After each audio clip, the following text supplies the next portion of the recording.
Welcome to this Talk Tickers Deep Dive, everyone. We're looking at a company today that practically wraps the modern world. Literally wraps it in a lot of cases. Right, literally. I mean, you think about it, you buy a bag of dog food, a steak at the grocery store, maybe a high-end beauty product, right? Or even, a specialized prescription drug. Exactly. And Amcor is likely that invisible layer sitting right there between you and the product. Yeah, they're one of those massive, globe-spanning packaging behemoths, the kind most people never really think about. But they touch our daily lives in, dozens of ways. Mm-hmm. And they just dropped their Q4 2026 earnings call. Which is huge because it closes out a year that frankly should have been just a complete logistical nightmare for them. Oh, absolutely. Yeah. The mission for this deep dive is to figure out how they navigated what was basically a perfect storm. Yeah. Because they were integrating the massive Berry acquisition, right? Yeah. And swallowing a company of that size, merging two global manufacturing footprints, it's inherently messy. Plus, you layer on the macro environment, severe raw material inflation, geopolitical supply chain shocks. Unpredictable consumer demand. Right. And usually, that combo forces management to go on these earnings calls and essentially beg Wall Street for patience. Yeah, they usually just ask you to look past the wreckage for a few quarters. But when you look at the actual numbers Amcor just reported, they didn't sink. They didn't even just tread water. No, they seem to have built a much faster ship while sailing right through a hurricane. Which is wild. So for everyone listening, we're going to break down exactly how they pulled this off. We'll look at the headline numbers, the story behind their pricing power, what management is guiding for, and ultimately what this means for your portfolio. Because the value for you as an investor here isn't just, knowing what their revenue was. It's really about understanding the mechanisms behind those numbers. Right. It's a mature, capital-intensive industry, normally a defensive play. Exactly. But the strategic levers they pulled this year, it's a masterclass in how a dominant player can use a crisis to widen its economic moat. So let's get right into those headline figures, because there's a massive divergence between the income statement and the cash flow statement. Yeah, that's the big tension in this report. So on the top line, Amcor reported revenue of $6.4 billion just for the fourth quarter. Which is a staggering amount of money to flow through a company in just 3 months. It is, but revenue alone doesn't really tell us much about efficiency, right? Oh, okay. The number that jumped off the page for me was their adjusted earnings per share. The EPS, right. Yeah, EPS came in at $1.23 for Q4, which is up a massive 23% year over year. Which, for a stable, slow-moving defensive stock, a 23% jump in earnings is almost unheard of. Right. It landed them at the absolute high end of their own outlook range. And for the full fiscal year 2026, EPS was $4.02. Still a very solid 13% increase, but we really do need to contextualize that 23% Q4 figure. Yeah, let's break that down, because that's the anchor for this whole bullish narrative we're seeing. Right, because if you're looking at a hyper-growth tech startup, you expect those wild double-digit swings as they scale software. Sure, because software has basically zero marginal cost. Exactly. But physical manufacturing, that is a game of pennies. Yeah, it's all about machine runtimes, right? Optimizing runtimes, negotiating, half-cent discounts on plastic resin, shaving logistics costs. So to grow your EPS by 23% in that environment? It means you are extracting significantly more profit out of every single dollar of that $6.4 billion in revenue. It shows, honestly, an operational ruthlessness that you just rarely see during a massive corporate merger. And the margins absolutely confirm this efficiency story. They hit 1.045 billion in adjusted EBITDA for the quarter. Over $1.25 billion, wow. Yeah, and adjusted EBIT came in at $836 million. Both of those profitability metrics expanded significantly against the prior year. They're essentially proving that bigger actually is better when it comes to economies of scale and packaging. Though we should note the inclusion of Berry's financials obviously changes the baseline a bit. Right. They had one extra month of acquired Berry earnings baked into this quarter compared to their previous modeling. Which certainly padded that billion-dollar EBITDA number. But, and this is key, you can't fake margin expansion with just revenue growth. What do you mean by that? Well, if you acquire an inefficient company, your total revenue goes up, sure. But your profit margins, usually compress because you're absorbing all their bloat. Ah, I see. But Amcor's margins went up. Exactly. Which tells us they are already in there aggressively stripping out the inefficiencies. Okay, I'm completely with you on the earnings strength, but I have to push back here for the listener because there is a glaring issue. The balance sheet. The balance sheet is flashing a pretty bright warning light. Yeah. I'm looking at their free cash flow for the year, and it came in at $1.3 billion. Which sounds great on the surface. Right, $1 billion plus in free cash sounds awesome. But management had previously guided for a much higher number. They did. They essentially missed their own cash flow target by $200 million.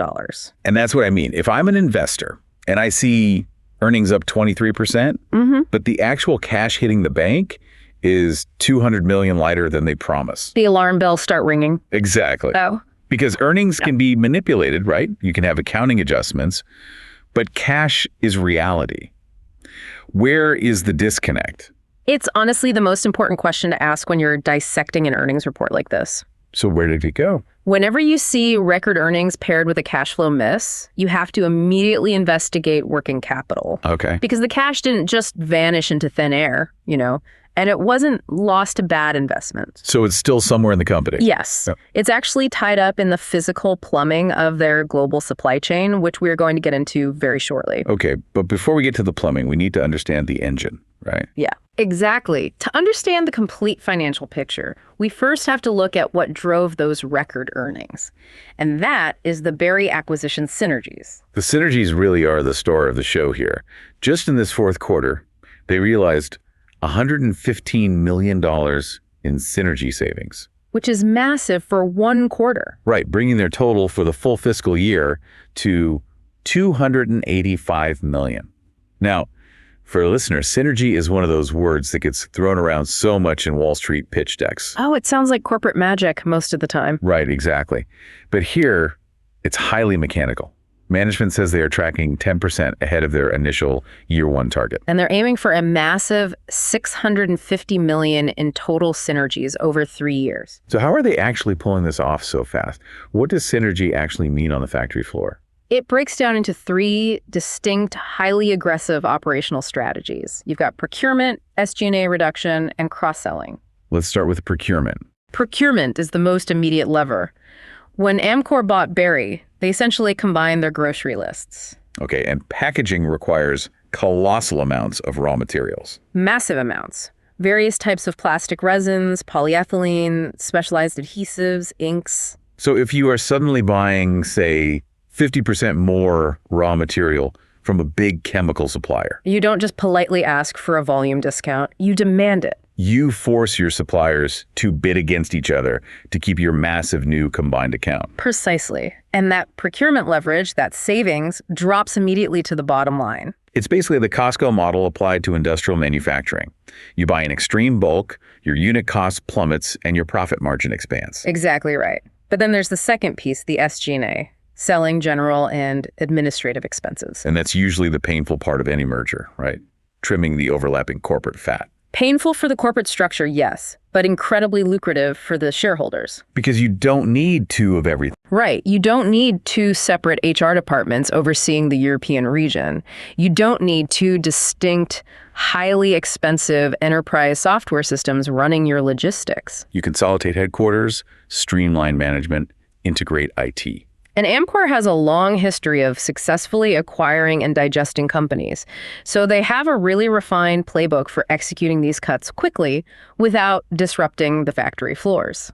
Okay, so the procurement and corporate cuts make sense for saving money. But the third piece, the cross-selling, that's what they call growth synergies, right? Yeah, and this is where it gets really exciting. They aren't just saving money, they're actively generating new revenue from the merger. There was that fantastic example on the earnings call about a customer in Mexico. The beauty and wellness customer. It's a perfect case study for how cross-selling actually works. Walk us through that, because historically this Mexican company was a legacy Amcor customer. Right, so Amcor was supplying them with the bottles, the rigid plastic containers for their shampoos or lotions. But Amcor didn't make the specific closures, right? The highly engineered caps and plumps that go on top. Exactly. So the customer had to buy the bottle from Amcor and then go to a completely different supplier, maybe Berry, maybe someone else to buy the cap.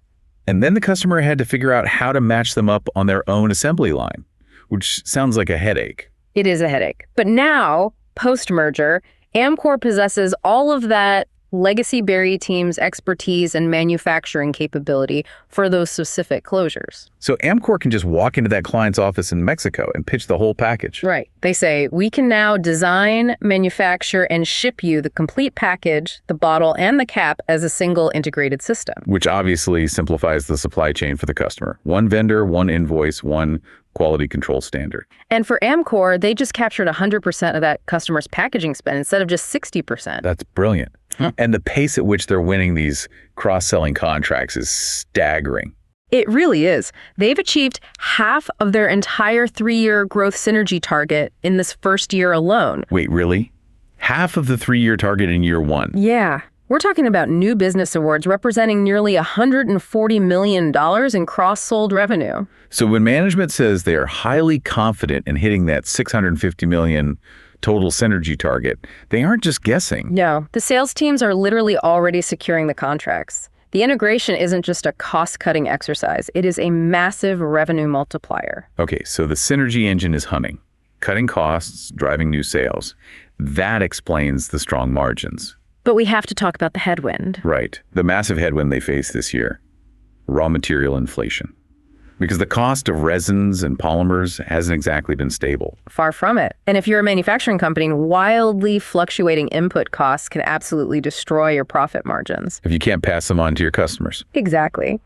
That price-cost dynamic was probably the most scrutinized metric by analysts on the Q&A portion of the call. Because if Amcor just absorbs those inflation costs, the synergy savings are entirely wiped out. But they didn't absorb them? No, they didn't. No. They reported passing through $280 million in price increases during Q4 alone. Which is phenomenal. Think about that from a practical business perspective, right?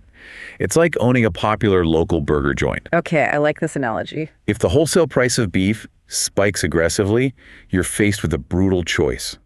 You can keep your menu prices the same. And watch your profit margin evaporate. Right, which might eventually put you out of business. Or you can raise the price of your burger by $2. The risk being, of course, that your customers look at the new price, turn around, and go eat somewhere else. Exactly. But if you raise the price and your customers keep coming in and buying that burger anyway. Because the quality is consistent and they need to eat. Yes. Then you have established real pricing power. You've proven that your product is essential enough to survive an inflation shock. And Amcor essentially raised the price of their burgers by $280 million in a single quarter. And their customers, these massive consumer brands, they paid it. Because packaging is fundamentally non-negotiable. I mean, you cannot ship a frozen pizza, a bottle of shampoo, or a sterile medical device without it. Right.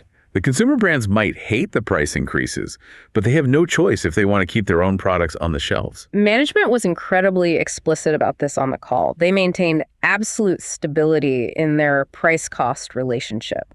They completely mitigated the massive raw material inflation by passing it through almost dollar for dollar. The CEO seemed almost relieved when talking about this part. I bet. He pointed out that halfway through fiscal 2026, right when they were in the thickest, most complicated part of the Berry integration, this wave of rapid inflation just hit them out of nowhere. The executive team was severely tested. I mean, merging two global supply chains is hard enough. But doing it while constantly renegotiating customer contracts to pass along resin price hikes, monumental task. The fact that they recovered those input costs without alienating their core customer base, it proves the incredible resilience of their business model. It really elevates Amcor from just a standard manufacturing company to a true defensive powerhouse. If they can manage severe inflation as a routine operational variable while digesting a multi-billion-dollar acquisition, it shows their market position is practically unassailable. But, and there's always a but, but pricing power is only half the battle, right? Yeah. You can raise prices to protect your margins, but eventually you need to be moving more physical units. You need underlying volume growth. Which brings us to the actual demand for their products. Yeah. For a while now, the packaging sector has been fighting a really sluggish volume environment. Consumers were pulling back, brands were destocking their inventory. Fewer units moving through the system across the board. But in Q4, Amcor's volumes finally inflected positively. They reported sequential volume growth of 200 basis points. Or 2% compared to Q3. Right. And that sequential quarter-over-quarter growth, is that what Wall Street was waiting for? It is exactly the signal analysts were waiting for. It indicates that the prolonged destocking cycle by their major customers is finally ending. So the brands have burned through their backlogs and are finally ordering fresh packaging. Exactly. They're ordering to match real-time consumer demand again. And Amcor specifically called out a few green shoots driving this volume growth. They mentioned pet care, protein, and food service. So the protein segment was particularly interesting to me. Yeah, they mentioned having a dominant market share of new equipment installations in meat processing plants. I found that fascinating because they aren't just selling the plastic film. No, they are deeply involved in the machinery itself. It's the classic razor and blade business model, but applied to industrial packaging. How does that work in a meat plant? Well, Amcor works with the meat processors to install these highly specialized proprietary packaging machines right on their factory floors. And once that machine is bolted to the floor and fully integrated into the customer's assembly line, it requires a very specific type of high-barrier plastic film to operate correctly. And guess who makes that specific film? Amcor does. By controlling the equipment installation, Amcor essentially locks in a captive, recurring revenue stream for the consumable packaging. Because the customer isn't going to rip out a multi-million-dollar machine just to save a fraction of a cent on a competitor's plastic film. Exactly. It's an incredibly sticky relationship. You own the infrastructure, so you guarantee the volume. That makes total sense. Thank you. But while protein and pet care were driving volume up, I noticed a very strange anomaly in their healthcare segment. Ah, yes, the healthcare volumes. Healthcare volumes were actually down. But when management discussed it, they weren't defensive at all. In fact, they were actively celebrating the healthcare division. It seems entirely counterintuitive, doesn't it? Why would a company be thrilled about selling fewer units? Yeah, translate this Wall Street paradox for me. It comes down to a strategy called mix shift. Not all packaging volume is created equal, especially in the medical field. So they are intentionally selling less volume to make more money. Walk me through how that actually works. Think about it like a major automaker. Let's say Ford stops producing a cheap, entry-level compact car that basically just breaks even. Okay. And they reallocate all that factory space to building a high-end $80,000 luxury trucks. Their total number of vehicles sold might drop significantly. Right, but their total profit skyrockets because the margin on the truck is massive compared to the compact car. Amcor is executing the exact same playbook in their healthcare division. I see. So they are actively shedding the low-margin, high-volume products. What does the compact car of medical packaging actually look like? It's the highly commoditized stuff. Basic sterile wraps, generic medical tubing, the simple plastic blister packs for over-the-counter bandages. The stuff anyone can make. Exactly. It's a race to the bottom on price because dozens of competitors can manufacture it. So Amcor just decided to let that low-margin volume fall away. They aren't fighting to keep contracts that don't generate meaningful profit. And they're replacing it with the luxury trucks. Yeah. The highly engineered, complex pharmaceutical packaging. Yes. The CEO specifically highlighted their growth in packaging for oral solid dose drugs, ophthalmic solutions, inhalation devices, and crucially, GLP-1 weight loss drugs. Oh, GLP-1s are everywhere right now. They are. And the packaging requirements for a GLP-1 injector pen are incredibly stringent. I imagine so. You can't just wrap a highly sensitive, wildly expensive weight loss biologic in standard plastic. Not at all. It requires specialized barrier properties to protect the complex biologics from moisture, light, and oxygen. It requires tamper-evident seals and highly precise manufacturing tolerances. The regulatory hurdles alone must create a massive barrier to entry for competitors. Precisely. Because the packaging is so technically demanding and heavily regulated by the FDA and equivalent global bodies, very few companies can reliably produce it at scale. That gives Amcor massive pricing power. And significantly higher profit margins on these specialized pharma devices.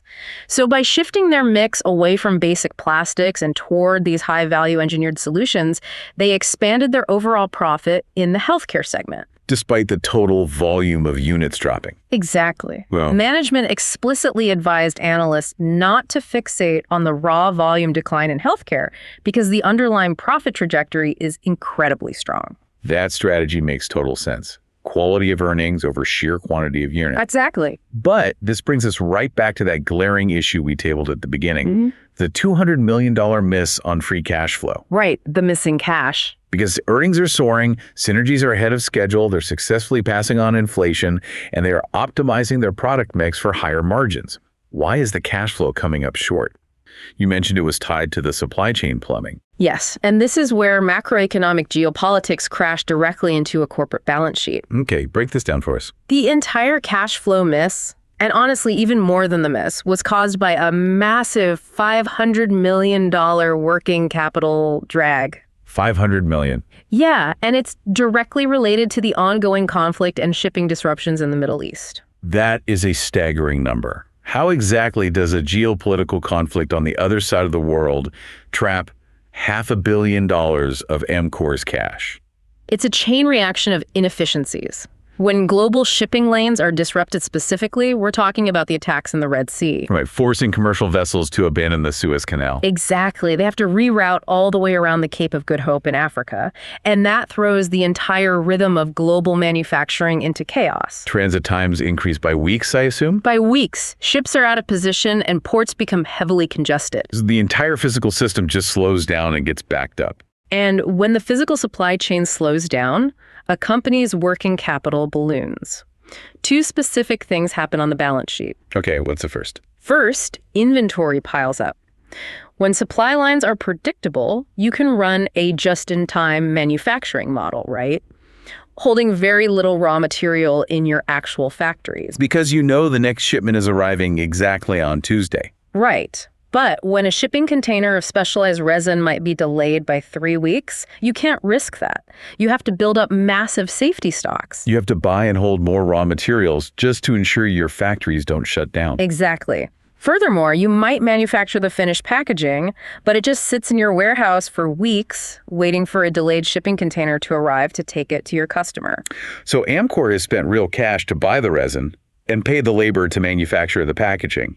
But they can't turn it back into cash because it's physically trapped in a warehouse. That is exactly it. That inventory buildup drains cash. And the second factor. Accounts receivable. The money your customers owe you. Because the customers are dealing with the same delays. Right. Amcor's customers are dealing with the exact same global disruptions. Their own cash flows are squeezed because their products are delayed. So how do they manage their own cash crunch? They lean on their suppliers. They stretch their payment terms. Amcor noted that as they passed along those $280 million in price increases, customers responded by taking slightly longer to pay their invoices.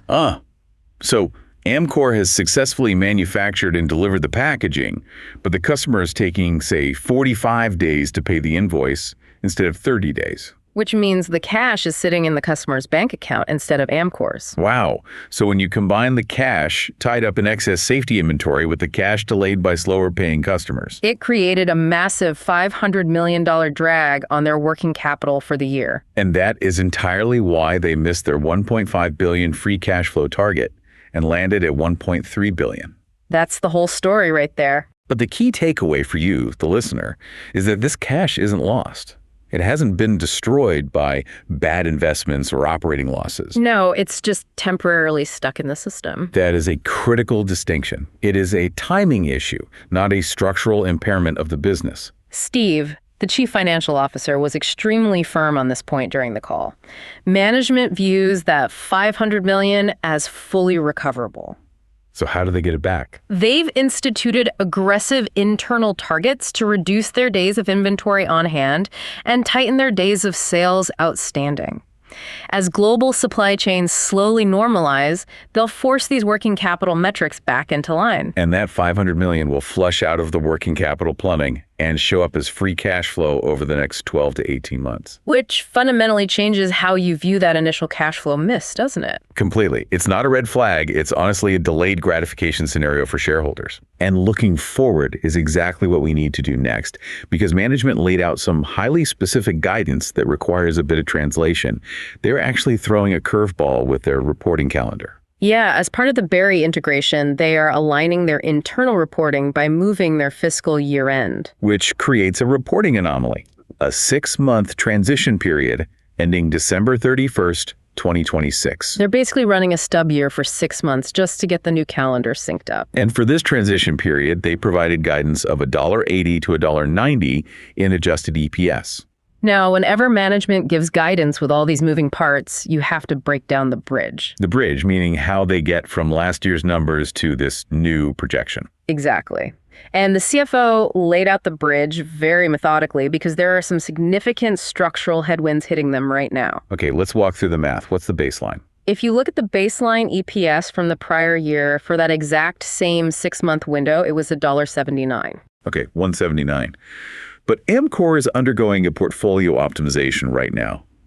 They're in the process of divesting, selling off 5 non-core businesses. Businesses that don't fit their high-margin, long-term strategy. Right. And obviously, if you sell a factory today, you don't get to count the profit from that factory on your income statement tomorrow. Exactly. Those divestitures represent a direct 4-cent headwind to their EPS for this 6-month period. So we're down to 175. On top of that, they are facing a 10 to 12 cent unfavorable impact from higher taxes and slightly higher interest expenses due to some recent debt refinancings. Okay, so if you take the $1.79 baseline, subtract 4 cents for the businesses they sold, and subtract another, let's say, 11 cents for higher taxes and interest, they are mathematically starting this transition period in a pretty deep hole. It looks like earnings should be contracting significantly. Yeah, they should be down around $1.64, but their guidance is 180 to 190. And this brings us right back to the immense power of the Berry integration. The synergies to the rescue. Management expects a massive 13 to 21 cent positive impact to EPS, driven directly by synergy capture and underlying net operating performance. That is incredible. The internal cost savings and cross-selling synergies are so powerful that they are completely overwhelming the headwinds of higher taxes, higher interest, and lost revenue from sold businesses. They are literally digging themselves out of a macroeconomic hole with pure operational efficiency. Resulting in continued bottom-line growth. It really demonstrates the sheer momentum of the business model right now. It does. And while navigating this 6-month transition period is important, the most bullish commentary from the entire earnings call was focused on the long-term horizon. Yes. Management gave us a very clear window into calendar year 2027. And they didn't mince words. No. The CEO stated they have a clear line of sight to double-digit adjusted EPS growth in calendar year 2027. Hitting double-digit growth year after year in the packaging sector is highly unusual. What gives them the confidence to make that kind of projection a year and a half out? They view 2027 as the first truly clean year post-merger. Right now, in 2026, the financials are still muddy. Very muddy. They are paying massive integration costs, severance packages, system migration fees, all the friction costs of merging 2 giants. But by the end of 2027, the heavy lifting is entirely behind them. The restructuring costs will drop to near zero, and simultaneously, the full annualized weight of that $650 million in synergies will be flowing directly to the bottom line without any integration drag holding it back. Plus, that's when the organic volume growth from cross-selling really accelerates, right? The contracts they are winning today take time to actually implement. Exactly. By 2027, all those new Mexican beauty caps and specialized GLP-1 packaging lines will be running at full capacity. And there's a crucial financial maneuver tied to this 2027 timeline. Massive deleveraging. Right, because when Amcor bought Berry, they obviously had to take on debt to finance the deal. Right now, their leverage ratio, which measures their total debt against their EBITDA earnings, is sitting at about 3.5 times. Which, for a highly predictable cash-generating defensive stock, isn't a terrifying level of debt. But it's certainly higher than you want it to be long-term. It limits their flexibility. It does. But management laid out a very aggressive plan to pay that down. And this ties back to the missing cash, doesn't it? Exactly. Remember that $500 million in working capital trapped by the Middle East disruptions? Yep. As that unwinds and returns to the balance sheet, combined with their steady mid-single-digit EBITDA growth, Amcor projects they will generate roughly $2.5 billion in free cash flow over the next 12 to 18 months. $2.5 billion in cash. That gives them incredible optionality. And they are aiming that cash directly at their debt pile. They plan to use that free cash flow to aggressively pay down principal, driving that leverage ratio down from 3.5 to a much healthier, highly flexible 3.0 by the end of calendar year 2027. So you have a company that will be carrying significantly less debt, paying lower interest expenses, unburdened by integration costs, and fully realizing $650 million in synergies. It's easy to see why they are projecting double-digit EPS growth. It's a textbook setup for a massive inflection in shareholder value. Which brings us to the most important part of this deep dive. What you, the listener, should actually do with all this information. The bottom line. We've laid out the macro headwinds, the synergy mechanics, the margin expansion, and the long-term guidance. Now we take a stance. Based on all the data in this earnings call, our verdict on Amcor is unapologetically bullish. It is a fundamentally bullish signal for anyone holding or looking to enter this stock. And the thesis really rests on three core pillars that they proved during this quarter. Let's recap them. First, they proved they possess absolute pricing power. In an environment where inflation was crushing manufacturing margins across the board, Amcor seamlessly passed $280 million in costs onto their customers in a single quarter. They didn't destroy their demand, and they didn't sacrifice their margins. That is the definition of a wide, incredibly deep economic moat. Second, the execution of the Berry integration is phenomenal. Mergers of this size often fail or severely underperform expectations. But Amcor is tracking 10% ahead of their year-one synergy targets. The cost-cutting is happening faster than expected, and the cross-selling revenue is already stacking up. They are proving they can extract immense value from the assets they acquired. And third, the main bearish argument, the $200 million free cash flow miss, has been thoroughly debunked. We know now that it isn't a structural flaw in the business. It is a temporary geopolitical working capital drag. That $500 million in cash is sitting in warehouses and delayed customer payments, and it will flow back onto the balance sheet over the next year. So if you are a retail investor looking at the setup, the actionable takeaway is to look at how you are being compensated while this thesis plays out. The dividend. Yes, the board of directors just declared a dividend bump to 65 cents per share. You are literally getting paid a reliable, growing yield to wait. You collect that dividend while the management team finishes the heavy lifting of the integration.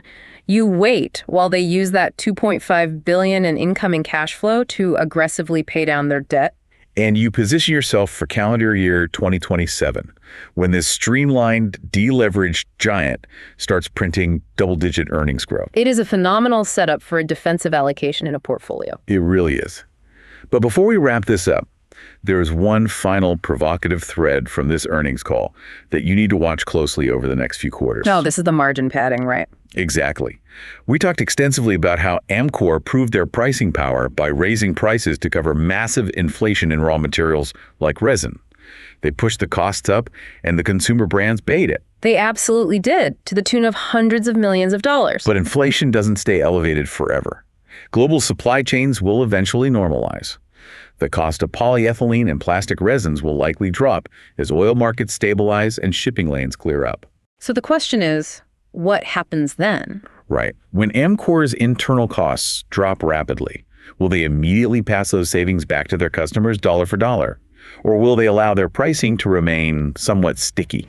It is the oldest, most lucrative maneuver in corporate strategy. Prices go up like a rocket during an emergency, but they come down like a feather when the crisis passes. Exactly. Now, the CFO was very diplomatic on the call. He mentioned they operate as partners with their customers and would do the right thing as input costs deflate. But let's be real, as an investor, you secretly want management to develop a sudden case of amnesia when it comes to dropping prices. You want them to hold on to just a fraction of that pricing power. If costs drop 10%, maybe prices only drop 8%. Which quietly but massively pads their gross margins. So that is your homework for the next Amcor earnings call. Do not just look at the revenue line. Keep a very close eye on their gross margins. If raw material costs are dropping globally, but Amcor's margins are suddenly expanding beyond their historical averages, you will know exactly what they're doing. They're using the cover of the previous inflation crisis to permanently elevate their profitability. When we started this analysis, we talked about the expectation of chaos when merging two massive companies in a turbulent macro environment. You expect things to break. You do. It's a standard operating procedure for a mega merger. What Amcor demonstrated this quarter is that they aren't just surviving the turbulence. They used the pressure of the macro environment to aggressively restructure, streamline their operations, and flex a level of pricing power that most manufacturing companies can only dream of. The external environment might still be challenging, but the internal engine they've built is running with incredible precision. It's a masterclass in operational execution. Keep a sharp eye on those margins next quarter, folks, and watch how quickly that working capital flushes back into free cash flow. We will see you on the next deep dive.